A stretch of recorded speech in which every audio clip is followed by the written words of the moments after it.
তাহলে তো মাথা গরম করতো না। আজ বাংলার দেশের দিকে তাকায় দেখেন, পৃথিবীর তাকায় দেখেন, যারা খানকায় বসে জিকির করে, তাসবিহ ঢালে, নামাজ পড়ে, তাদেরকে কেউ টার্গেট করে না। কিন্তু যারা আল্লাহর জমিনে আল্লাহর আইনের কথা বলে, আল্লাহর দ্বীন কায়েমের কথা বলে, আল্লাহর বিধান প্রতিষ্ঠিত করার কথা বলে, তাদেরকে টার্গেট করে ভিতরে ঢুকানো হয়। কথা কোন ঠিক কিনা? একই কালেমার দাওয়াত দিয়া কেউ বড় বড় রান খায়, মোটা মোটা হাদিয়া পায়, আবার একই কোরআনের হক কথা প্রচার করতে গিয়ে কারো ভাগ্যে জেলখানা রুটি জোটে। কথা বলেন ঠিক কিনা? এজন্য খানকায় বসে হু হু কথা বল না। আপনাদের এলাকায় পীর মুরিদি বেশি বললে মনে রাগ করবেন, মনে রাখবেন আমি কিন্তু হক্কানি আল্লাহওয়ালার বিরুদ্ধে না, আমি কিন্তু ভণ্ডদের বিরুদ্ধে। কথা কর না কে? ওই যে সমস্ত দরবারে বলা হয় পানির ভিতর জ্বললে বাতি ঝড় বাতাসেও নেবে না, ল্যাংটা বাবার মুরিদ হইলে নামাজ রোজা লাগে না। তোর বাবা যদি ল্যাংটা থাকে, তোর কপালে আল্লাহ মরার পরে 12টা বাজাবে। কথা কয় না কে? যে পীর সাহেবের নামাজ রোজা লাগে না, এই পৃথিবীতে এমন কোন নবী রাসূল নাই যেই নবী নামাজ আদায় করে নাই। তোমার পীর কি নবীদের চাইতেও বড়? ওই ভণ্ড বলে নামাজ লাগবে না, সিজদার মতো একটা সিজদা দিবি, জান্নাত পার হয়ে জাহান্নামের গর্তে পড়বি। ওই বিড়ি বাবা, থালা বাবা, শিকল বাবা, লাউ বাবা, কদু বাবা, সাধু বাবা 30 বছর পরে যারা গোসল করে, ওই গোসলের পানি জমিনের পর আগে মুরিদেরা খায়। এরকম ভণ্ডর বিরুদ্ধে আমি কথা বলেন ঠিক কি না? বাপরে বাপ, মাজারে বসে গাঁজা খায়। বাবার ভালো করে বোঝেন, মাজারে বসে গাঁজা খায়, গাঁজার কলকিতে এমন টান মারে, আকাশের দিকে ধোঁয়া ওড়ে, আর 22 থেকে পুলিশের লোকেরা বলে ওরসের রান্না হচ্ছে। কথা কয় না কে?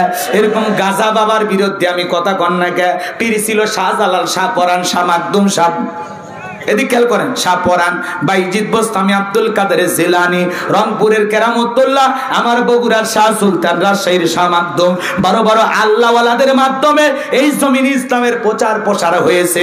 আমি আল্লাহওয়ালা বিরুদ্ধে না।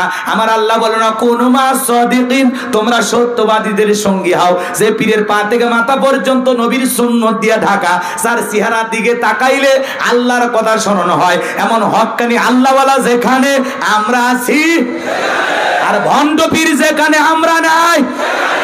ওই যারা ঢুকি তবলা বাজায় জিকির করে, কথা কর না কা? যে দরবারে মহিলা মুরিদ যায় আর পীর সাহেব 2 হাত পেতে কয় মায় আয়, কথা কয় না কা? মহিলা চিন্তা করতেছে এত বড় আল্লাহর ওলি আমারে ডাকতেছে, না গেলে তো জাহান্নামে জায়গা হবে না। পীর সাহেবকে ধরছে সাপিয়া। কথা কর না কে? পীর সাহেবের বুকের ভিতরে যায় এত আনন্দ পাইছে, আনন্দের ঠেলায় গান গায়, বাবা আমি তোমায় ভালোবাসি, তোমার শরণ সুমিতে বাবা, তোমার কাছে আসি গো বাবা, আমি তোমায় ভালোবাসি। যেই মহিলা স্বামীকে বাদ দিয়ে পীরের ফাটা পায়ে চুমা খায়, ওই নারীর চরিত্রে ঠিক না। এ কারো বউ জানা কোনো পীরের কাছে, মাজারের কাছে না যায়, বলবেন তোর পীর আমি পছন্দ হয় না, তোর পীর আমি। কথা কয় না? এদিক এদিক আয়েশা, ফাতেমা, খাদিজা, হাজেরা, আসিয়া, এদের জীবনী কিনে দেবেন। মারিয়াম, এদের জীবনী কিনে দেবেন, যেগুলো সব জান্নাতি নারী। এই বইগুলো পড়, তাহলে তোর কপাল খুলবে। মা বোনদের যদি সময় হয় আমি শেষের দিকে কিছু ওয়াজ করব। কষ্ট হচ্ছে আপনাদের? এদিকে আলু খিচুড়ি করা যাবে না, রাগ করেন না, সামনের দিকে যায়। কষ্ট পাচ্ছেন আপনারা? তাহলে পীর হওয়া লাগবে শাহজালালের মতো। শাহজালাল খানকায় পীর, রাজপথে পীর, নারাই তাকবীর হুঙ্কার দিয়েছে, গৌর গোবিন্দ পালাতে বাধ্য আছে। এরকম আল্লাহওয়ালা হওয়া লাগবে। আর তাদের নামে গান ছিল, ছুটে আয় শাহজালালের নির্ভীক সৈনিকেরা, খতম কর গোবিন্দেরই সালাসা মুন্ডা গুলা। ছুটে আয় শাহজালালের নির্ভীক সৈনিকেরা, খতম কর গোবিন্দেরই সালাসা মুন্ডা গুলা। মারহাবা কর। শাহজালালের স্বপ্ন ছিল আল কোরআনের জ্বলবে আলো, শাহজালালের স্বপ্ন ছিল আল কোরআনের জ্বলবে আলো। সেই আলো জ্বালিয়ে দিতে, সেই আলো সরিয়ে দিতে বিপ্লবেরই মশাল জ্বালা। ছুটে আয় শাহজালালের নির্ভীক সৈনিকেরা, খতম কর গোবিন্দেরই সালাসা মুন্ডা গুলো। একটা গান শুনে ইমানের স্পিরিট বাড়িছে, আর ওরা খালি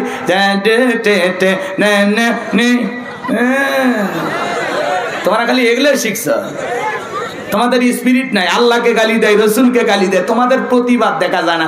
এমন পীর, দাড়ি ঝাড়া পীর, কথা কর না কা কিসের পি কিসের কথা কর না কা কিসের পি রাগ করেন না রাগ করেন না হয়তো বা আওয়াজগুলো কলিজা বরাবর লাগবে এই তো লাগুক চান্স পাইছি আজকে তো হক কথা বলে যাবো লিল্লাহে তাকবীর কেউ যদি উঠে যায় বুঝবো ওই গ্রুপের সাথে মিল আছে আর ওয়াদা দিয়েছেন ওয়াদার আগে খেলাপ করি না এদিক মনোযোগ আমার ভাইরা গভীর মনোযোগ দিয়ে কথাগুলো শুনে যান যে কথা বলতে চাচ্ছিলাম ফিরাউনের মাথা গরম হয়ে গেছে মুসার আগমন ঠেকাতে হবে হামানকে ডেকে বলে হামান এই দিগায় কি হয়েছে কই জানিস না রে হামান আগামী 3 মাসের মধ্যে একটা ছেলে জন্মগ্রহণ করবে ওর কারণে রাজত্ব ক্ষমতা থাকবে না এখন কি করা যায় হামান ডেকে বলেন এত টেনশন নাই মাইট ইজ রাইট জোর যার মূল্য তার পাওয়ার রাজত্ব ক্ষমতা আমাদের হাতে আমরা যা বলবো সমাজে তাই হবে বলে কি করতে চাস বলে যত ছেলে সন্তান জন্মগ্রহণ করবে সবাইকে জবাই করে করে দুনিয়ার বুক থেকে বিদায় করে দেব তাহলে আপনার মুসার আগমন ঘটবে না এই জমিনে মুসা আসতে পারবে না ফেরাউন ডেকে বলে টাগো হামান রে আসলেই তোর মাথায় বুদ্ধি আছে তবে শোন ছেলেগুলোকে জবাই করে মারবি মেয়েগুলোকে মারবি না কারণ ছেলেদের মধ্যে আমার শত্রু আছে মেয়েদের মধ্যে কোনো শত্রু নাই তার মানে চোর হলেও মানুষ ভালো মোবাইল নিয়ে গেল সিম কার্ড খুলে দিয়ে গেল কথা কোন ঠিক কিনা এইবার সন্তান জবাই করা শুরু হয়ে গেল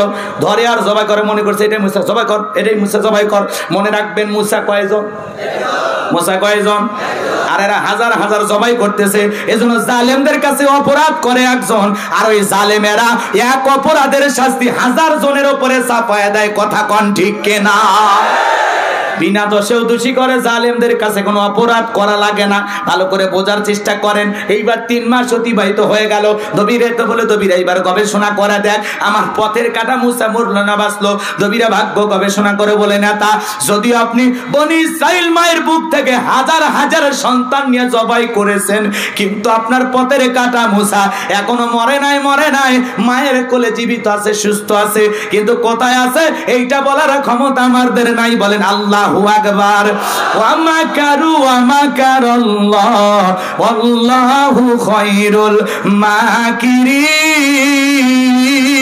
মাকিরিন খেলাকা এ কথা কোন না কে খেলাকার আল্লাহ চাই মুসারে বাঁচাইতে আর ফিরাউন চাই মারতে ওর 14 গোষ্ঠী মিলেও কে মারতে পারবে মুসার জন্য যথেষ্ট কে ভালো করে বোঝেন একটু মনোযোগ দেন কথাগুলো শুনে মজা লাগবে বাজান এইবার দবিরার কথা শুনে ফিরাউনের মাথা গরম হয়ে গেল সেনাবাহিনীকে দেখে ধমক দেয় মাসে মাসে আসে বেতন দেখি আমার চেহারা দেখার জন্য এতগুলো মানুষ মিলে একটা মুসা মারতে পারলা না যাও এলাকায় তল্লাশি চালাও চিরুনি অভিযান চালাও যে জায়গায় পারবে মুসারে জবাই করো আর আমার পথের কাটা দূর করো যাও টেনশন মুক্ত করো এইবার সেনাবাহিনীদেরকে ধমক দিয়ে পাঠায়া দিল আমার ভাইয়েরা একদল সেনাবাহিনী চলে গেল মুসা নবীর বাড়ির দিকে মুসা নবীর বড় নাম তার মারিয়ম ঈসা নবীর মায়ের নামও মারিয়ম আর মুসা নবীর বোনের নাম হলো মারিয়ম ভালো করে বোঝেন ডেকে বলে মা ওই যে ফিরাউনের সেনাবাহিনী দেখা যায় মা আর বুঝি ভাইকে বাঁচানো গেল না ভাইকে কই লুকিয়ে রাখবা মুসা নবীর মা সন্তান নিয়ে কোলের ভিতরে নিয়ে দিক ওদিক দৌড়ায়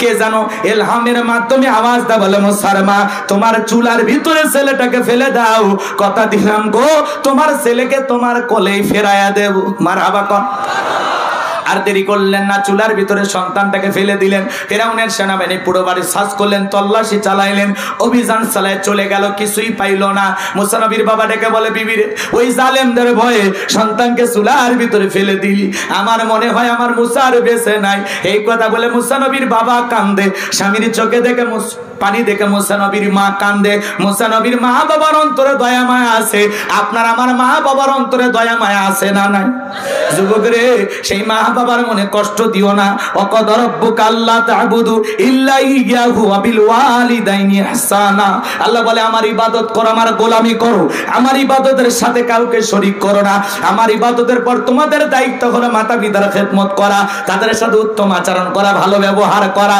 পিতা মাতার মনে কষ্ট দেওয়া যাবে না আল্লাহ রাসূল বলেছেন হুমা জান্নাতুকা ওয়া নারুকা তোমার পিতা মাতাই তোমার বেগেস তোমার পিতা মাতাই তোমার যুবক, যুবক রে, তোদের পায়ে হাত দিয়ে অনুরোধ করে বলে যায়, ওই মা বাবার মনে কোনোদিন কষ্ট দিও না, চোখ রাঙানো গালিগালাজ করো না, বৃদ্ধ মা বাবার মনে কষ্ট দিও না। যে মা বাবার চেহারার দিকে মুহাব্বত আর ভালোবাসার নজরে তাকাইলে আল্লাহ আমলনামায় কবুল হজরে সব লিখে দেয়। বলেন সুবহানাল্লাহ। আজকে পিতামাতার খেদমত নিয়ে ওয়াজ করারও সময় আমি পাবো না, সামনের দিকে যাই, লম্বা হবে। কষ্ট পাচ্ছেন আপনারা? পিতামাতার খেদমত করবেন, তাদের মুখে হাসি ফুটাবেন, তাদের দোয়া নেবেন। কারা কারা একটু হাত তোলেন? লিল্লাহি তাকবীর, লিল্লাহি তাকবীর। আল্লাহ আপনাদের কবুল করুন, জোরে বলেন আমিন। গভীর মনোযোগ দিয়ে কথাগুলো শুনে যান বাজান গো আমার। এইবার ফিরাউনের সেনাবাহিনী চলে যাওয়ার পর মুসা নবীর মা চুলার ভিতরে তাকায় দেখে মুসা নবী চুলার ভিতরে পড়ে মুস্কি মুস্কি হাসে। বলেন সুবহানাল্লাহ। এইবার সন্তানটাকে কোলের ভিতরে নিলেন। কে যেন ইলহামের মাধ্যমে আবারও আওয়াজ দেয়, বলে মুসার মা, আর কতদিন জালেমদের ভয়ে সন্তানকে লুকিয়ে রাখবা? সিন্ধুক একটা বানায়া দরিয়ার বুকে ভাসায়া দাও। কথা দিলাম গো, তোমার সন্তানকে আমি আল্লাহ তোমার কোলে আবারও ফেরায়া দেব। বলেন আল্লাহু আকবার। টেনশনে পড়ে গেলেন, সিন্ধুক পাবেন কোথায়? সকালবেলা ভোরবেলা কে যেন ডেকে বলে, মিস্ত্রি লাগবে মা, মিস্ত্রি লাগবে। এভাবে আমাদের সমাজে ওটাকে শাড়ি লাগবে, 3 পিস লাগবে, কাঁচা তরি তরকারি লাগবে নাকি? আসেন ভাই, কথা কর না কে? আমি পাটাতে ধার দিয়ে আসেন আসেন এইভাবে চিল্লাই না আমার ভাইরা। মিস্ত্রি বলে যখন চিল্লাইছে, চিৎকার মারছে, মুসা নবীর মা ডেকে বলে, মিস্ত্রি দিকে আসো, তুমি কি সব বানাইতে পারো? মিস্ত্রি ডেকে বলে, মা আপনি যদি মনে করেন এমন একটা সিন্ধুক আপনার দরকার, যেই সিন্ধুকের ভিতরে আপনার সন্তানকে তোলে দরিয়ার বুকে ভাসায় দিবেন, আপনি চাইলে আমি এরকম সিন্ধুক বানায় দিতে পারি। বলে, হ্যাঁ বাবা, তুমি তো আমার মনের কথাই বলেছো, এইরকম একটা সিন্ধুক তো আমি চাই। ভিতর থেকে একটু পানি নিয়ে আসেন মা, যন্ত্রপাতি আছে, ধার দেওয়ার জন্য পানি লাগতে পারে, আবার না হলেও চলবে, আপনি একটু ভিতর থেকে পানি নিয়ে আসেন।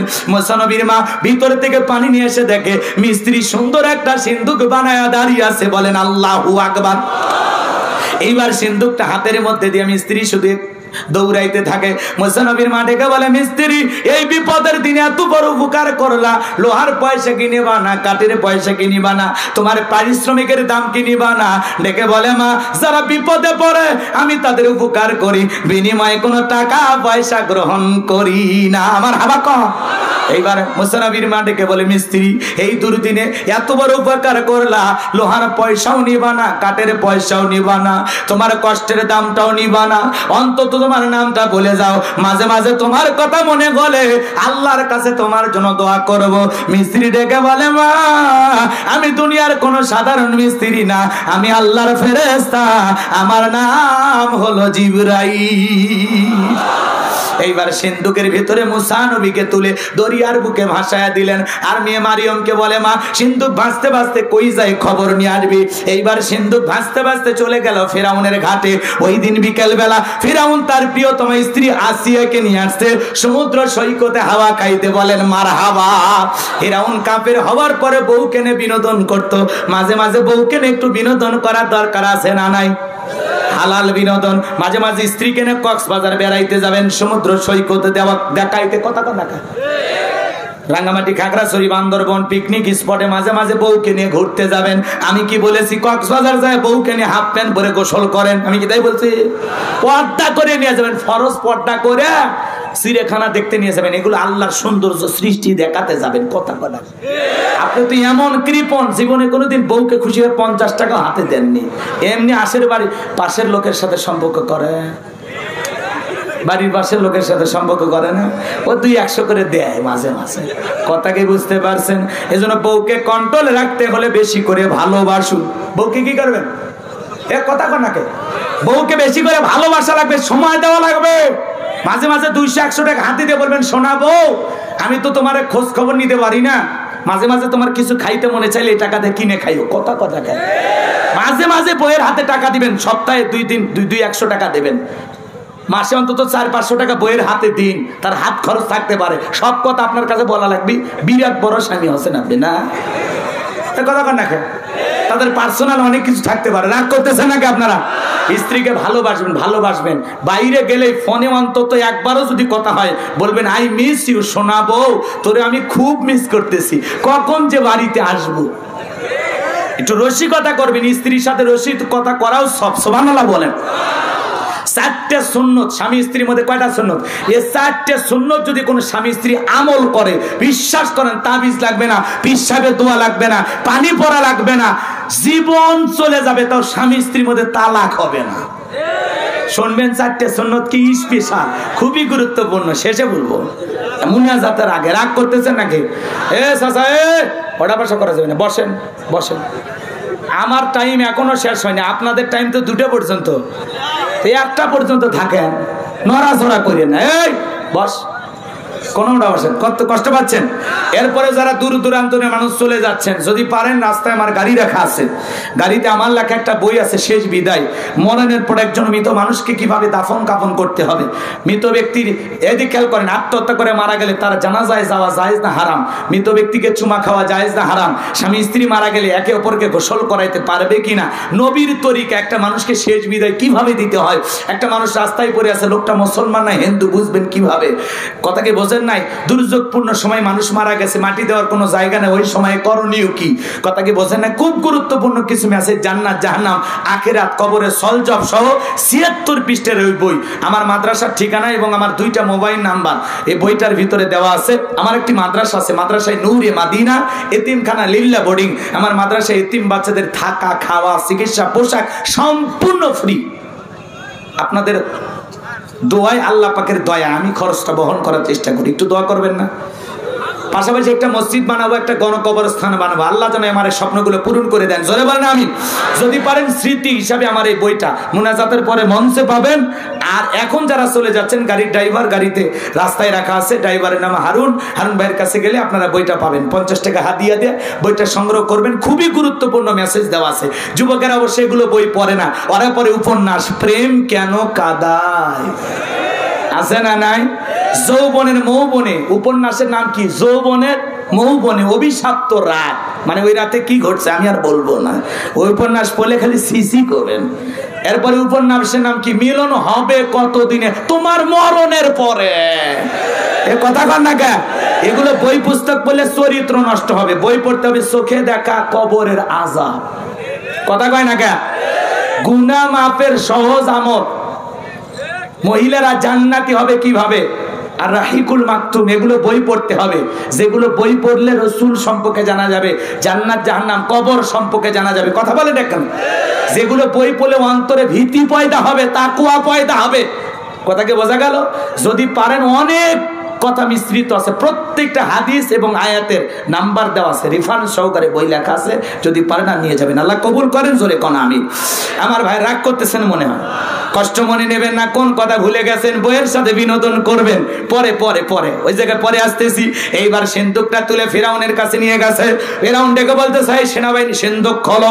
যখন সিন্দুকটা খোলা হলো, তাকায় দেখা যায় ওই সিন্দুকের ভিতরে মনে হয় পূর্ণিমার চাঁদ উদয় হয়েছে। সবার চোখ শীতল হয়ে গেছে। ফিরাউন বলে তরবারি দিয়ে জবাই করে, এটাই মুসা। আসিয়া বলে থামো থামো, খালি মারা শিখছো, এত মারা মারলা তাও কি শান্তি পাইলে না?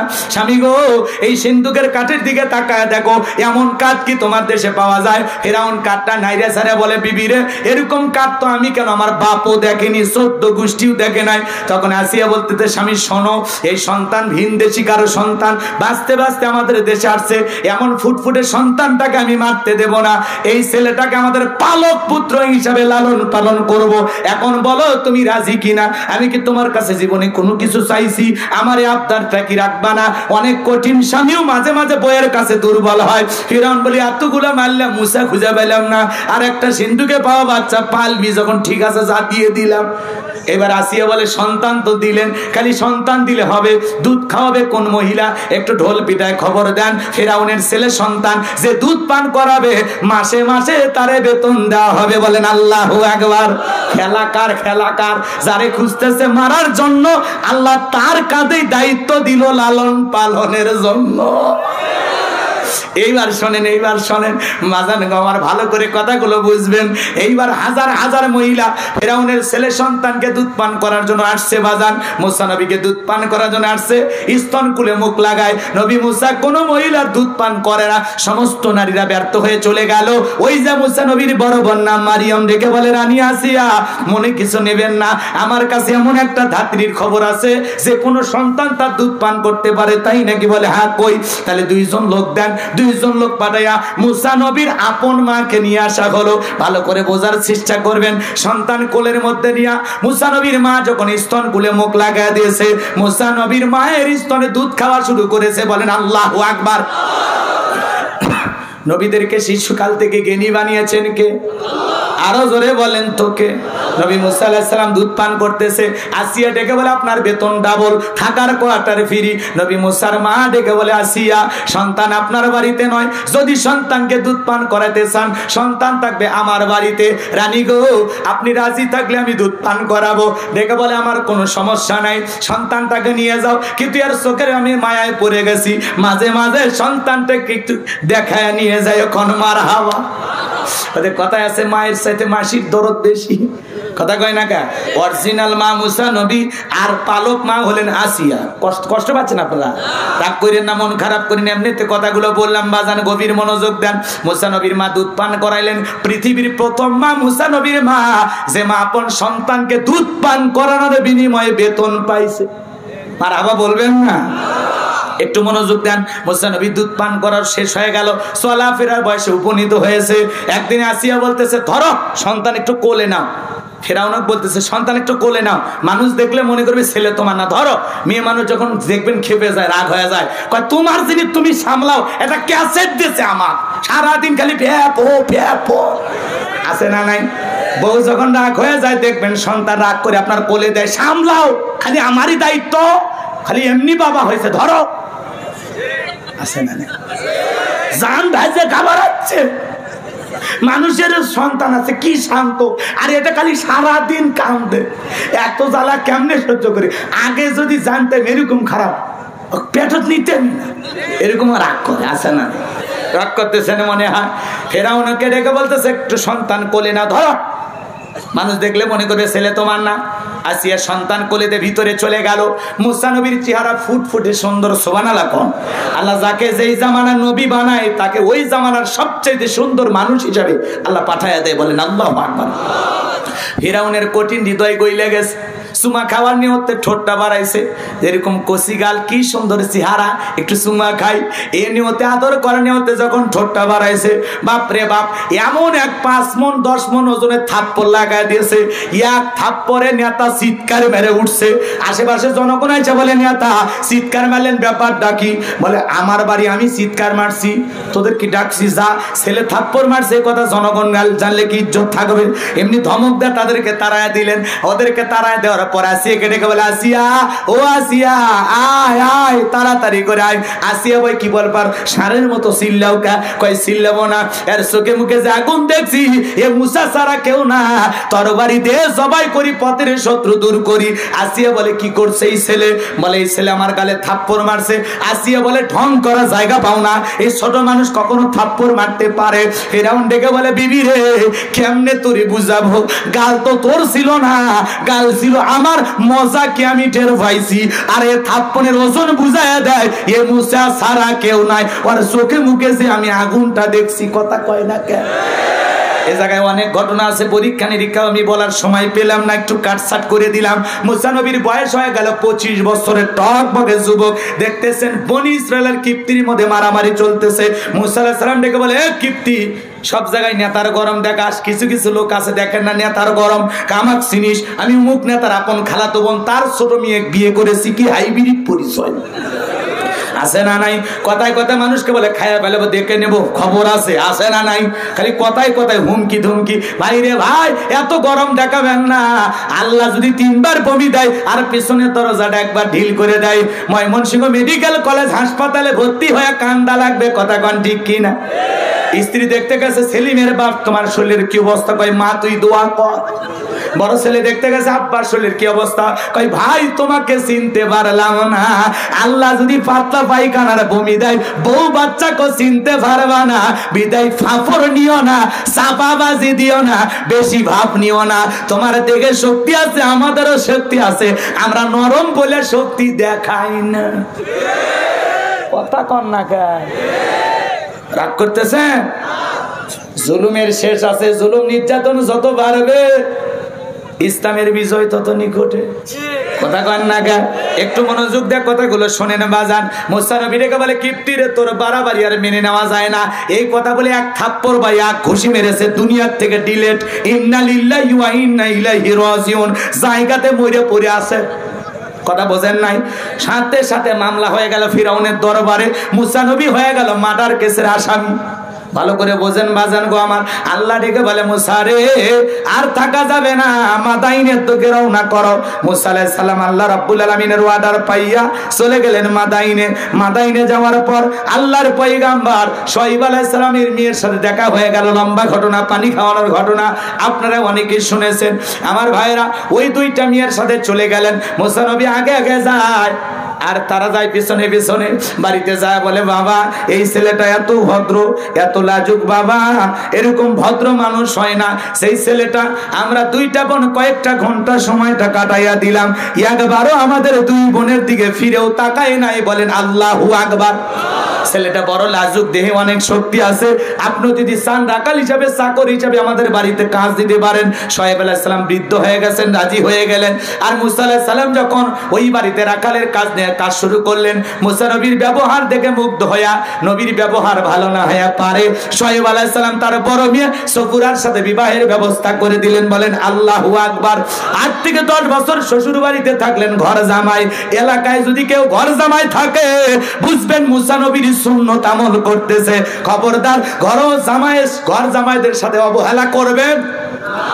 একটু মনোযোগ দেন। লম্বা ঘটনা আমি লম্বা করব না। আল্লাহ ডেকে বলে মুসা রে আর কতদিন শ্বশুর বাড়ি মধুর হারি, এইবার গাট্টি গুট্টি গোছাও, স্ত্রীকে সঙ্গে নাও, আপন দেশের দিকে রওনা করো। আল্লাহর ওয়াদার পাইয়া, শ্বশুরের লাঠি পাইয়া মুসা নবী বিদায় নিয়ে চলে গেলেন তুর পর্বতে। নিজের দেশের, নিজের মাতৃভূমি এলাকাতে আসার পর তুর পর্বতে যখন চলে গেলেন, আল্লাহ ওই জায়গায় নবী মুসাকে নবুয়ত দান করলেন। বলেন আল্লাহু আকবার। আমার আল্লাহ নবুয়ত দান করে জিজ্ঞাসা করলেন ওয়া মা তিলকা বিয়ামিনিকা ইয়া মুসা। আমার আল্লাহ ডেকে বলে মুসা রে তোমার ডান হাতে ওইটা কি? মুসা নবী জবাব দিয়ে বলেন ক্বালা হিয়া আসায়া আতাওয়াক্কাউ আলাইহা ওয়া আহুশু বিহা আলা গনামি ওয়া লিয়া ফিহা মাআরিব উখরা। আমার আল্লাহ ডেকে বলেন, ভালো করে বোঝেন, মুসা তোমার ডান হাতে ওইটা কি? মুসা নবী জবাব দিয়ে বলেন আল্লাহ আমার হাতে এটা লাঠি, এটার উপর ভর দিয়ে চলি, ছাগলের জন্য পাতা বাড়ি, ইত্যাদি ইত্যাদি অনেক অনেক কাজ করি। আল্লাহ ডেকে বলে মুসা রে প্রশ্ন করলাম একটা, জবাব দেও যাবে একটা। মুসা নবী কথা বলে কার সাথে? আল্লাহর সাথে কথা বলতে মজা আছে না নাই? এ জোরে বলেন মজা আছে না নাই? দুনিয়ার একটা মেয়ে যদি রং নাম্বার মিস কল দেয়, যুবক তুমি পাগল হয়ে যাও, 70টা সিম কার্ড পরিবর্তন করে হলেও ওরে দেখেই তুমি ছাড়ো, কেন কথা বলবা না? মেয়েটা বলে ভুল হয়েছে, ভুল হবে না, তোর সাথে আমার দেখা আছে, কথা আছে, তুই আমার জান পরান কলিজা, কথা কর না কা? একটা মহিলার সাথে কথা বলে তুমি যদি পাগল হয়ে যাও, রাত 3টার পরে এক মহিলা আমারে কল দিয়েছে, হ্যালো তুমি কে? সোহেল। আমলাম নাম একটা হুজুর মানুষ, কয় ঢং করো না, রাত চলে গেলে আফসোস করবা। ও কি তাহাজ্জুদের জন্য চেতন করে দিল? কথা কন না কে? রাগ করতেছেন? তাহলে মহিলার কণ্ঠ শুনে আপনার আমার মাথা যদি খারাপ হয়ে যায়, মুসা নবী কথা বলতেছেন কার সাথে? আল্লাহর সাথে কথা বলতে মজা আছে না নাই? আল্লাহর কুদরতি জবানের আওয়াজ না জানি কত মিষ্টি, কত মধুর, কত সুন্দর। সুবহানাল্লাহ বলেন। মুসা নবী ইচ্ছা করেই কথা বাড়িয়েছেন। বলেন আল্লাহু আকবার। এরপরে আমার আল্লাহ বলেন ক্বালা আলকিহা ইয়া মুসা। আমার আল্লাহ ডেকে বলে মুসা রে তোমার হাতের লাঠিটা তুমি নিক্ষেপ করো। ফাআলকাহা ফাইযা হিয়া হাইয়াতুন তাসআ। মুসা নবী হাতের লাঠিটা নিক্ষেপ করা মাত্র হয়ে গেল বিশাল একটা সাপ। এই যে লিখেছেন তাফসীরুল কোরআন মাহফিল, শুনবেন না? কোরআন টু কোরআন কথা বলবেন, শুনবেন না? এতক্ষণ ঘটনা বললাম, আবার তাফসীরে প্রবেশ করলাম, কষ্ট হচ্ছে আপনাদের? যদি বিরক্ত হন দোয়া করে দেবো ভাই, ওটা ভাষা করেন না, দয়া করে পরিবেশ নষ্ট করেন। আর কয় মিনিট বলেন? ফেরাউনক সুবে মেরে বাড়ি যাবেন না, এরকম জালেমক বাইসে থই গেলে রাতের ঘুম হবে? হ্যাঁ, ঘটনাটা সাইজ করে যায় নাকি গো? আর শেষ পর্যন্ত না পৌঁছালে আসল মজা বুঝবেন না। রাগ করতেছেন মনে হয়, জীবনে অনেক রাত কাটাইছেন, আর 30টা মিনিট দেওয়া যাবে না? 15-20 মিনিটও দেওয়া যাবে না? আমি দ্রুত গতিতে শেষ করি। লিল্লাহে তাকবীর, একটু হাত তোলেন, হাত তোলেন। ঘুমাইছেন মনে হয়, একটু হাত তোলেন। লিল্লাহে তাকবীর, হাত নামান, হাত নামান। ওই যে মেয়েটার কথা মনে আছে? হ্যাঁ, আংটিটা বলবেন না, বলবেন না? নদীতে আছে, মনে রাখেন বাজান। এদিকে এদিক মনোযোগ দেন, ভালো করে বোঝেন। আমার আল্লাহ বলেন ফাআলকাহা ফাইযা হিয়া হাইয়াতুম তাসআ। আমার আল্লাহ রাব্বুল আলামিন ডেকে বলে, মুসা রে, তোমার হাতের লাঠিটা নিক্ষেপ করো। নিক্ষেপ করা মাত্র হয়ে গেছে বিশাল একটা অজগর সাপ। মুসা নবী বলে, বাপ রে বাপ, এ যে